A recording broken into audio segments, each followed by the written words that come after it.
Telugu Desam party Kakinada జిల్లా ప్రధాన కార్యదర్శి పెంకె శ్రీనివాస్ బాబు ఆధ్వర్యంలో ప్రభుత్వం అధికారం చేపట్టి ఏడాది పూర్తయిన సందర్భంగా విజయోత్సవ ర్యాలీ నిర్వహించారు. కూటమి ప్రభుత్వం అఖండ విజయం సాధించి నారా చంద్రబాబు నాయుడు రాష్ట్ర ముఖ్యమంత్రిగా గెలిచి ఏడాది పూర్తయిన సందర్భంగా నారా చంద్రబాబు నాయుడు శుభాకాంక్షలు తెలుపుతూ కాకినాడ రూరల్ టీడీపీ ప్రధాన కార్యదర్శి పెంకె శ్రీనివాస్ బాబు ఇంటి దగ్గర కేక్ కట్ చేసి కార్యకర్తలతో బైక్ ర్యాలీ నిర్వహించారు.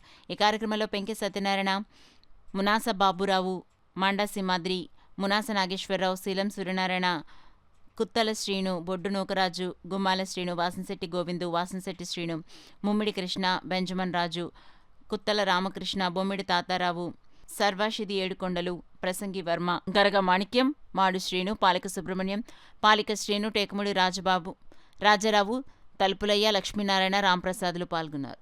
చక్కగా దీన్ని తీసుకొచ్చిన మా చంద్రబాబు నాయుడు గారికి హ్యాట్సాప్ నమస్కారాలు తెలియజేస్తున్నాం.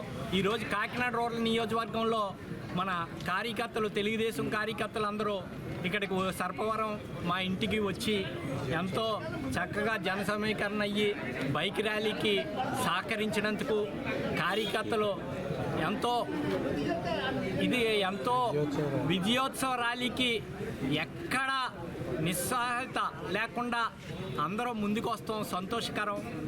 ఏంటంటే కాకినాడ రూరల్ నియోజకవర్గంలో నాయకులు ఎక్కువే ఉండొచ్చు, కానీ మనసు మాత్రం అందరూ ఏ కార్యక్రమం చేసినా నేనైనా వాళ్ళైనా నేను అక్కడికి వెళ్తాను, వాళ్ళు ఇక్కడికి వెళ్తాను, ఏ విధమైన ఇబ్బంది లేకుండా చక్కగా కార్యక్రమాలు చేసుకొస్తున్నాం. దీని అంతటికే కారణం మా లోకేష్ బాబు గారు. ఆయన ఉద్యోగ కల్పనలోకి రాత్రి బాల్లో నిద్రకుండా ప్రపంచవ్యాప్తంగా ఇక్కడికి కంపెనీలు వచ్చేలాగా సక్సెస్ అయ్యి ఈరోజు రమారమి 5 లక్షల 4 లక్షల కోట్ల చిల్లర వర్క్లు స్టార్ట్ చేస్తాం జరిగింది. అంటే 4.5 లక్షల ఉద్యోగ కల్పన కూడా ముందు 2 సంవత్సరాల్లో ఖచ్చితంగా కంపెనీలన్నీ తీసుకోవటం జరుగుతుంది. అంత చక్కటి ప్రభుత్వం. కొంతమంది పెట్టిన రాజధాని అవ్వకూడదని చాలా అంటే చూడలేక ఈ వైసీపీ వాళ్ళు రౌడీలందరూ ఇష్టం వచ్చినట్టు పేలుతున్నారు. కానీ రియాలిటీలో ప్రజలు చాలా సంతోషంగా ఉన్నారు. అందరూ కూడా మా రాజధాని ఎప్పుడు అవుతుంది, వ్యవసాయస్తులు పోలవరం వచ్చి మాకు నీటి ఎద్దడి ఎప్పుడు తగ్గుతుంది అని ఎదురు చూస్తున్నారు.